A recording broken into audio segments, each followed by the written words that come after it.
नमस्कार, आप देख रहे हैं डीडी न्यूज। आपके साथ मैं हूं गौरव श्रीवास्तव। तो चलिए बुलेटिन की शुरुआत करते हैं, लेकिन सबसे पहले नजर इस वक्त की हेडलाइंस पर। पश्चिम बंगाल के दक्षिण 24 परगना में एक नाबालिग लड़की के साथ कथित बलात्कार और हत्या मामले में बीजेपी का विरोध प्रदर्शन। बीजेपी प्रदेश अध्यक्ष सुकांत मजूमदार ने कहा, पुलिस एक लोकतांत्रिक आंदोलन को दबाने की कर रही है कोशिश।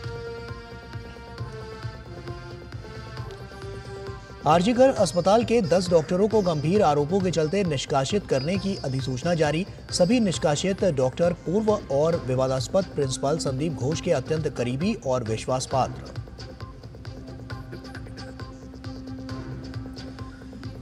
असम सरकार का बड़ा कदम, राज्य में बाल विवाह की कुप्रथा को खत्म करने के लिए लड़कियों को स्कॉलरशिप। सीएम ने वितरित किए स्कॉलरशिप के चेक।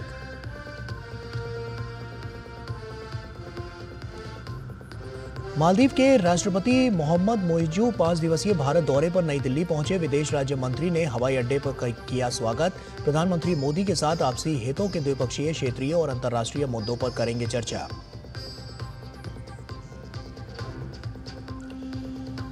आठ अक्टूबर को 92वें वायुसेना दिवस से पहले चेन्नई में विशेष एयर शो का आयोजन। शो में तेजस, प्रचंड, डकोटा और हॉवर्ड जैसे हेरिटेज एयरक्राफ्ट शामिल।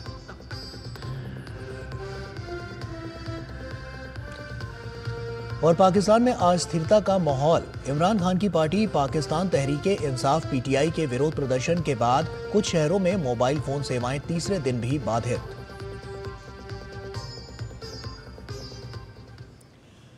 और आइए अब खबरों की शुरुआत करते हैं। मालदीव के राष्ट्रपति मोहम्मद मोइजू भारत दौरे पर नई दिल्ली पहुंच गए हैं।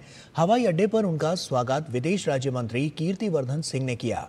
मालदीव के राष्ट्रपति मोहम्मद मोइजू 6 से 10 अक्टूबर को भारत के दौरे पर रहेंगे। यहां वे राष्ट्रपति द्रौपदी मुर्मू से मिलेंगे और प्रधानमंत्री नरेंद्र मोदी के साथ द्विपक्षीय चर्चा करेंगे।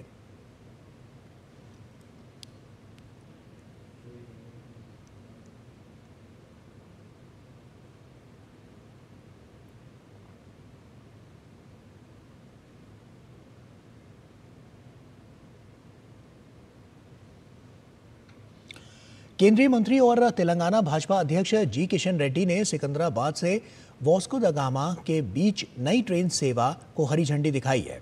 केंद्रीय मंत्री जी किशन रेड्डी ने कहा कि इस नवरात्रि प्रधानमंत्री मोदी ने गोवा और तेलंगाना के लोगों को नई ट्रेन का तोहफा दिया है। दोनों राज्यों के बीच इस ट्रेन के संचालन से हमारे सांस्कृतिक विनिमय मजबूत होंगे।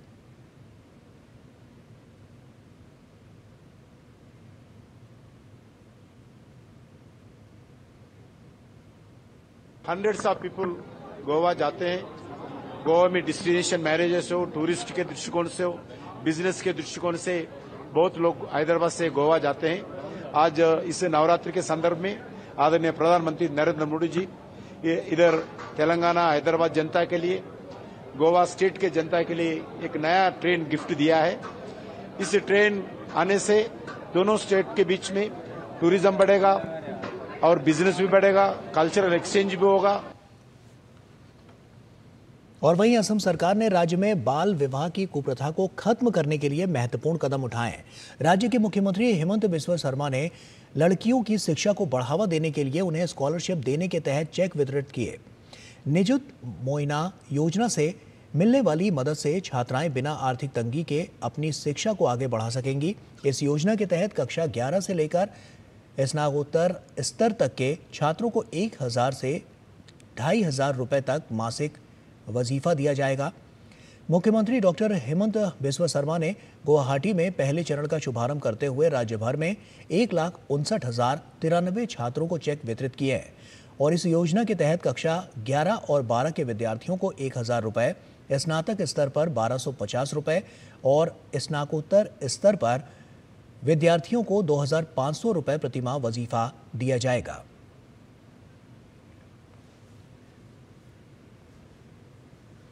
चाइल्ड मैरिज को रुकवाने के लिए हमारा ये प्रयास होगा, जो भी बच्चा कॉलेज और यूनिवर्सिटी में पढ़ेगा, खास करके हमारे जो गर्ल स्टूडेंट हैं, उनको महीना एक स्कॉलरशिप मिलेगा 1000 रुपया करके।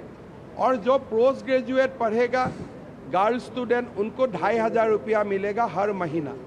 हमारा लक्ष्य यही है कि छात्री अपना दम पर पढ़े, पिता माता का ऊपर आर्थिक रूप से डिपेंडेंट ना हो, और ये होने से हम लोग का आकलन है कि असम में चाइल्ड मैरिज कम होते जाएगा।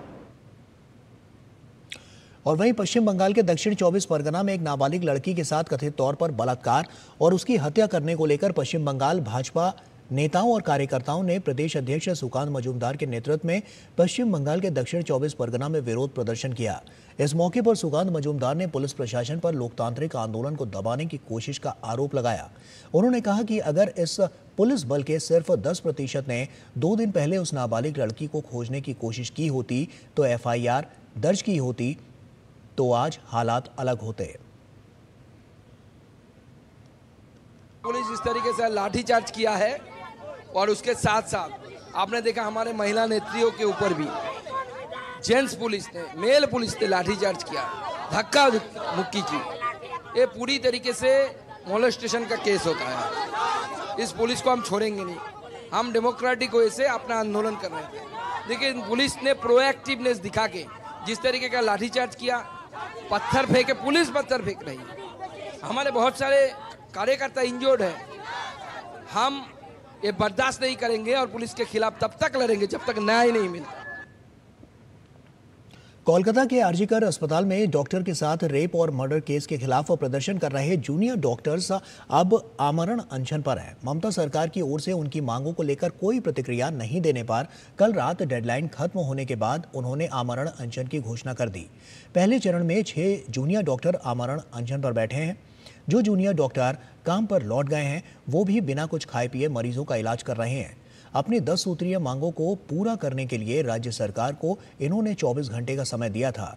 इनकी मांगों में दरिंदगी की शिकार डॉक्टर के परिवार को जल्द न्याय, स्वास्थ्य सचिव को पद से हटाना, सरकारी अस्पतालों में पर्याप्त सुरक्षा व्यवस्था और धमकी की संस्कृति को खत्म करना, सेंट्रलाइज रेफरल सिस्टम और खाली बिस्तरों की डिजिटल निगरानी की व्यवस्था समेत कई मांगे शामिल हैं।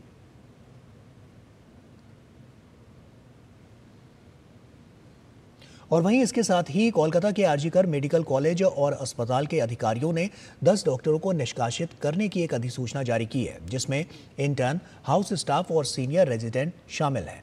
निष्कासित किए गए लोगों में सभी आरजीकर मेडिकल कॉलेज एवं अस्पताल के पूर्व और विवादास्पद प्रिंसिपल संदीप घोष के अत्यंत करीबी और विश्वास पात्र थे, जिनके खिलाफ सीबीआई 2 मामले में जांच कर रही है। पहला मामला जूनियर डॉक्टर के साथ हुए बलात्कार और हत्या का है और दूसरा मामला गंभीर वित्तीय अनियमितताओं का है। निष्कासित किए गए लोगों पर गंभीर आरोप हैं, जिनमें दूसरों को परीक्षा में फेल करने या छात्रावास से निकाल देने की धमकी देना, जूनियर छात्रों को विशेष राजनीतिक दल में शामिल होने के लिए मजबूर करना, यौन उत्पीड़न और दुर्व्यवहार, जबरन धन वसूली, छात्रों के खिलाफ झूठी FIR दर्ज करना और कुछ छात्रों को टारगेट कर शारीरिक हिंसा करना इसमें शामिल है। निष्कासित किए गए सभी लोगों को अधिसूचना जारी होने के 72 घंटे के भीतर मेडिकल कॉलेज छात्रावास खाली करने के लिए कहा गया है।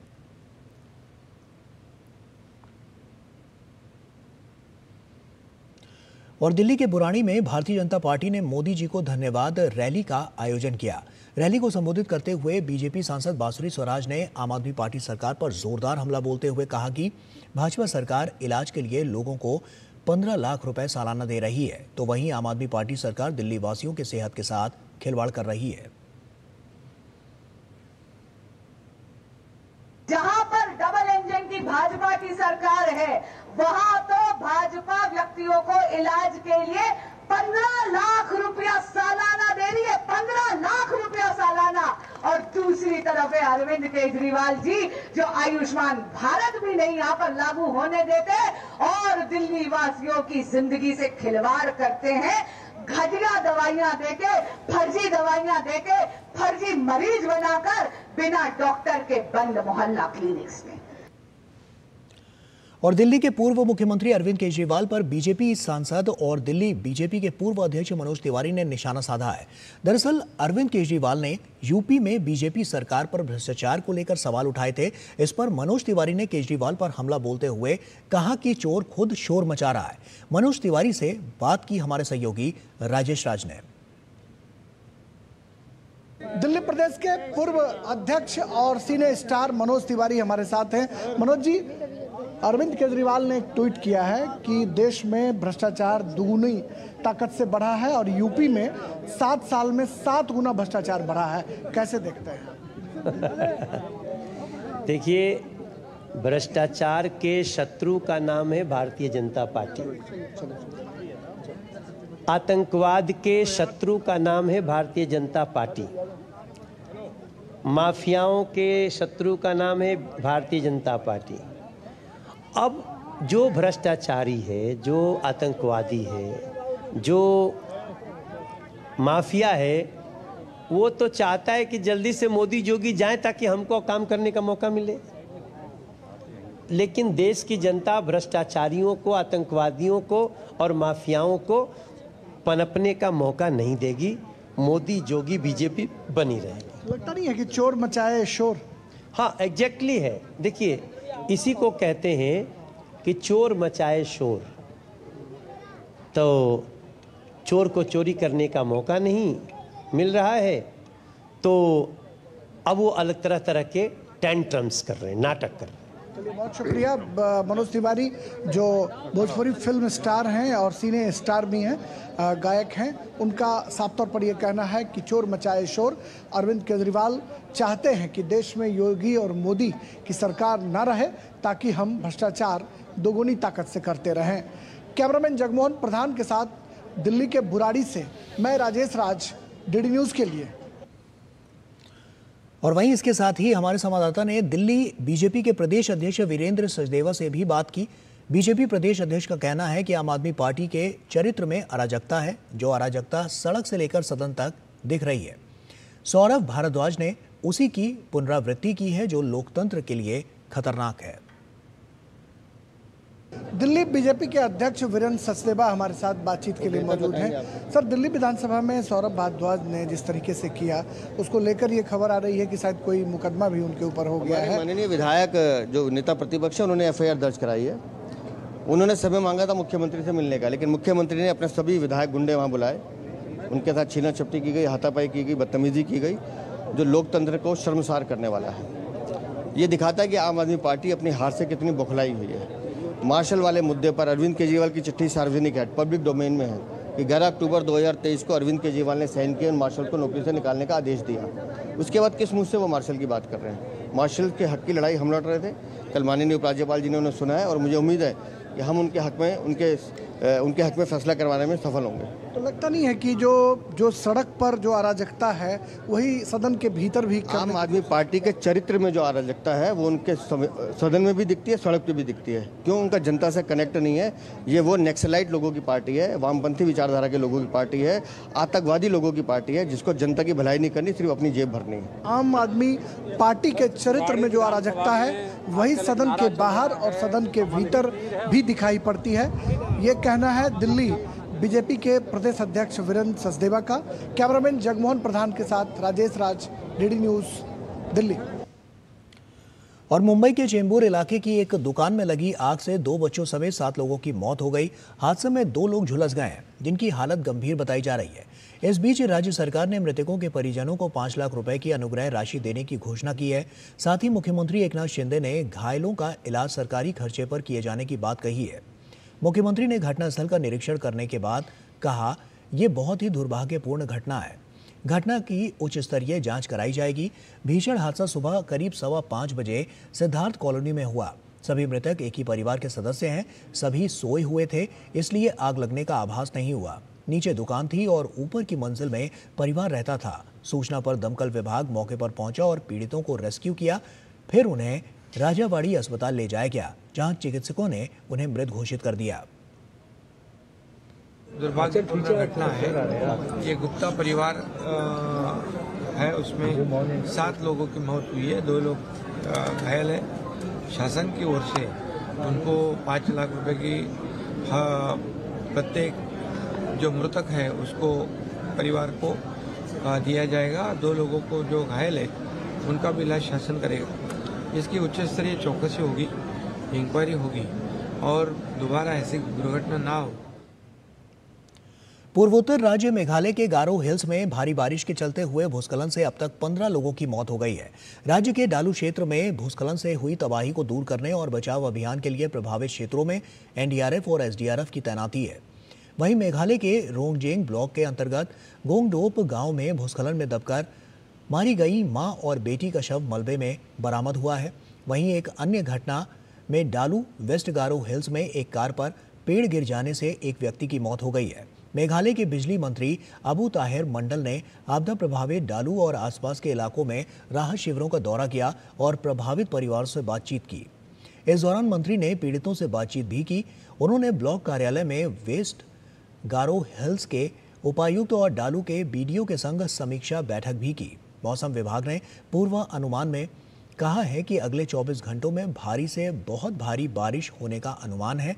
मौसम विभाग ने एडवाइजरी जारी कर कहा है कि लोग अगले 24 घंटों तक सुरक्षित स्थान पर रहें और मौसम संबंधी सलाह का पालन करें।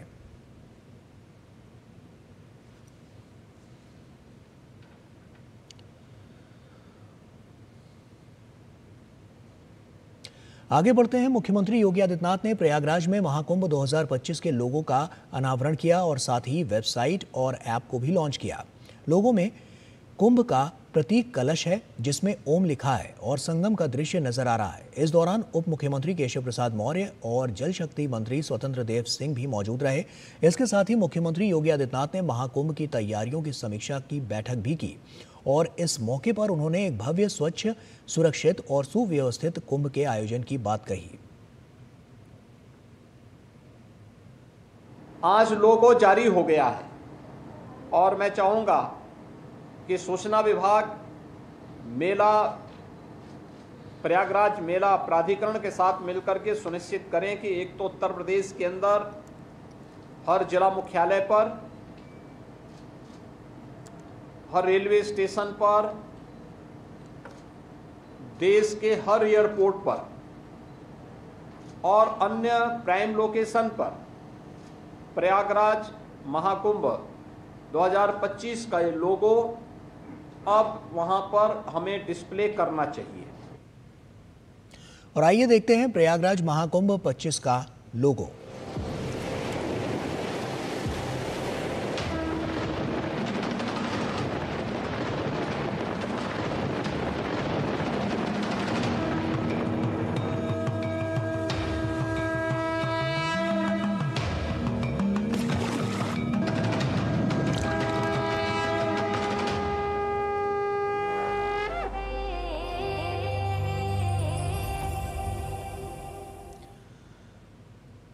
मध्य प्रदेश के उज्जैन में स्थित महाकालेश्वर मंदिर में लड्डू प्रसाद शुद्धता के पैमाने पर खरा पाया गया है। उज्जैन संभागीय आयुक्त और उज्जैन दुग्ध संघ के प्रशासक संजय गुप्ता ने कहा है कि एक श्रद्धालुओं द्वारा प्रसाद का FSSAI मान्यता प्राप्त लैब में टेस्ट करवाया गया है और उनके द्वारा 13 प्रकार के विभिन्न टेस्ट करवाए गए हैं और महाकाल प्रसाद 13 के 13 मानदंडों पर खरा उतरा है।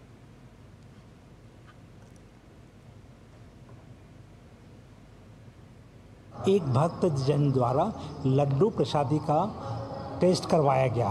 वो टेस्ट भारतीय मानक स्टैंडर्ड के लिए FSSAI बोलते हैं, जिसको कि food safety and standard authority of India की रिकॉग्नाइज्ड लैब से करवाया गया। उनके द्वारा 13 प्रकार के डिफरेंट टेस्ट करवाए और ये बड़ी खुशी की बात है कि प्रसादी 13 की 13 मापदंडों में प्रसादी में वो खरा उतरा। भक्तों की भावनाओं के लिए ये बहुत ही अच्छी बात है कि एक थर्ड पार्टी ने यहाँ का एनालिसिस करवा के भक्तजनों की आस्था का पूरा ध्यान रखा जाता है। केंद्रीय कैबिनेट ने हाल ही में 5 भाषाओं को क्लासिक सूची में शामिल किया है, जिसमें मराठी, बांग्ला, असमिया के साथ ही पाली और प्राकृत भाषाएं इसमें शामिल हैं। क्लासिक सूची में शामिल होने से पाली और प्राकृत भाषाओं के संरक्षण और संवर्धन और विस्तार को लेकर हमारे संवाददाता अजीत द्विवेदी ने बात की जवाहरलाल नेहरू विश्वविद्यालय दिल्ली के school of Sanskrit and Indic studies विभाग के वरिष्ठ प्रोफेसर C. उपेंद्र राव से, जिनका कहना है कि यह बहुत महत्वपूर्ण निर्णय है, जिसका इन प्राचीन अद्भुत भाषाओं के संरक्षण में बढ़ावा तो मिलेगा ही, साथ ही इस फैसले का राष्ट्रीय और साथ ही अंतर्राष्ट्रीय स्तर पर भी असर दिखाई देगा। केंद्रीय कैबिनेट ने पाली, प्राकृत सहित 5 भारतीय भाषाओं को क्लासिक भाषा के रूप में दर्जा दे दिया है, यानी उसे उस सूची में शामिल करने पर सहमति दे दी है। हमारे साथ बात करने के लिए विद्वान senior professor C Upendra Rao ji हैं। सर, 5 भाषाएं शामिल कर ली गई हैं क्लासिक भाषा के रूप में, पाली, प्राकृत, असमिया, बांग्ला और मराठी। किस तरह देखते हैं आप? ये बहुत ही प्रशंसनीय और सराहनीय विषय है, क्योंकि पाली हमारे भारत की बहुत प्राचीन भाषा है और इतने दिनों के बाद इस भाषा को एक शास्त्रीय भाषा का एक दर्जा मिलना सभी भारतीयों के लिए ये बहुत ही एक प्रोत्साहनीय विषय है। अंतर्राष्ट्रीय स्तर पर आप जब इस भाषा को शास्त्रीय भाषा या क्लासिकल भाषा का दर्जा दे दिया गया है, उसका क्या प्रभाव देखते हैं आप? और ख़ास तौर पर अभी कुछ दिन बाद प्रधानमंत्री नरेंद्र मोदी जो हैं वो लाओस जाने वाले हैं, जो कि एक बौद्धिस्ट कंट्री है, तो अंतर्राष्ट्रीय स्तर पर क्या इसका कुछ इम्पैक्ट होगा देख रहे हैं? पाली भाषा पूरा केवल भारत में नहीं, हमारे जो साउथ ईस्ट एशिया में, दक्षिण पूर्व एशिया राष्ट्रों में आज भी पाली भाषा का पठन पाठन वहाँ चलता है। जहाँ जहाँ ये हमारा स्थविरवाद बौद्ध धर्म गया है, वहाँ वहाँ पाली का बहुत महत्वपूर्ण स्थान है। अभी हमारे प्रधानमंत्री जी जब उन देशों को विज़िट करेंगे तो वो सभी भी इस बात को जान करके बहुत ही गर्वित होंगे, आनंदित होंगे, क्योंकि वो पाली को बहुत महत्वपूर्ण स्थान देते हैं। सांस्कृतिक रूप से कहें हम तो भारत का जुड़ाव जो है अंतर्राष्ट्रीय स्तर पर जो बौद्ध धर्म के माध्यम से है, पाली के माध्यम से भी है, तो एक सांस्कृतिक हम कह सकते हैं कि एक जुड़ाव भी हमारा है, आध्यात्मिक जुड़ाव भी है, और इसका इम्पैक्ट भी जो है वो दिखाई देगा जब हम पाली को हमने शास्त्रीय भाषा घोषित किया हुआ है। एक समय ऐसा था जब संसार के सारे राष्ट्रों से हमारे नालंदा विश्वविद्यालय आके पाली भाषा का अध्ययन करते थे। तो हमारे ये प्राचीन भारतीय मूल्य, प्राचीन भारतीय जो धार्मिक, ऐतिहासिक सारे विषय पाली साहित्य में संग्रहित हैं। भगवान बुद्ध कहते हैं, अपमादो अमत पदम, पमादो मच्छुनो पदम, अपमत्ता न मीयंती ये पमत्ता यथामता। तो इस प्रकार ये अप्रमत्त होने के लिए भगवान बुद्ध इसमें कह रहा है।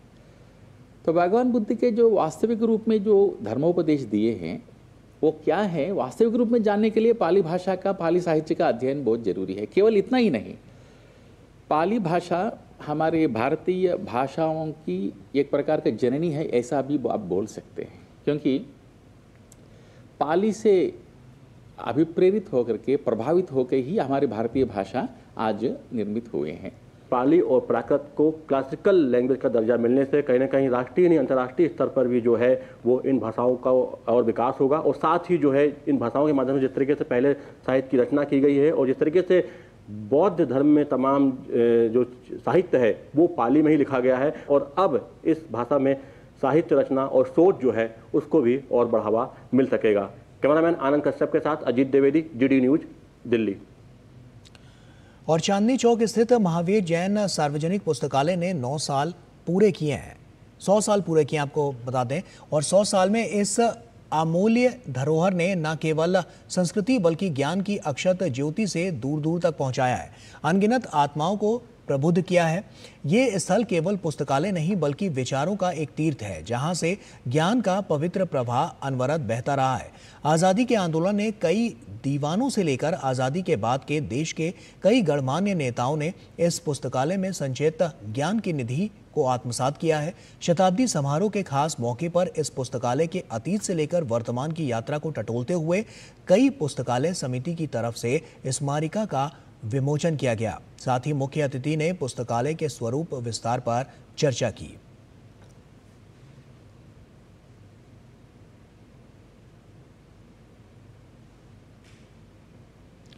कश्मीर घाटी के मशहूर पर्यटन स्थल गुलमर्ग के लिए एक प्रमुख आकर्षण है, और जहां ऊंचे इलाकों में सीजन का पहला हिमपात हुआ है। बर्फबारी के कारण बर्फ की एक झीनी सफेद चादर चारों ओर बिछी नजर आई। इससे तापमान में काफी गिरावट देखी गई है, जबकि कश्मीर के मैदानी इलाकों में बारिश हुई है। अधिकारियों ने बताया कि गुरेज बांदीपोरा सड़क यातायात के लिए खोल दी गई है और किसी भी आपात स्थिति में वो डीसी कार्यालय बांदीपोरा में स्थापित नियंत्रण कक्ष से संपर्क कर सकते हैं। वहीं लोगों ने इस बर्फबारी का काफी आनंद लिया। पर्यटकों ने कहा कि वादियों का ये खूबसूरत नजारा बेहद यादगार है।